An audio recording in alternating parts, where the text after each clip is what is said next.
செல்வம் சேர்றதுக்கு நம் முன்னோர்கள் சொல்லி வச்ச ஒரு எளிய முறை என்ன அப்படின்னா, வில்வ பழம் இருக்கு இல்லையா? அந்த வில்வ பழம், அதுலயும் குறிப்பா கோயில்ல கிடைக்கக்கூடிய வில்வ மரத்தினுடைய பழம் ஒண்ணாவது உங்களுக்கு கிடைச்சது அப்படின்னா, நீங்க அதிர்ஷ்டசாலி. அதை எடுத்து கொண்டு வந்து ஏதாவது ஒரு பொருளை கொண்டு 2 சம பாகமா வெட்டிக்கணும். வெட்டிட்டு உள்ள இருக்கிற பொருட்கள, மற்ற விஷயங்கள எடுத்து போட்டுட்டு அந்த ஓட மட்டும் வச்சுக்கங்க. இந்த ஓட நல்லா கழுவி சுத்தம் பண்ணிட்டு, உங்க பூஜை அறையில வச்சுக்கங்க.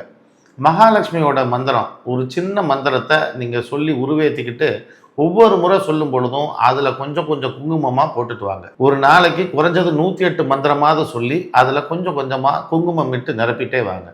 அந்த குங்குமம் அதில் நிரம்பி முடிஞ்ச உடனே அதிலிருந்து தினம் உங்கள் பிள்ளைகளோ உங்கள் கணவரோ நீங்களோ இதை இட்டுட்டு போனீங்க அப்படின்னா உங்கள் வீட்டில் செல்வ நடமாட்டம்ன்றது எப்போதும் இருந்துக்கிட்டே இருக்கும்.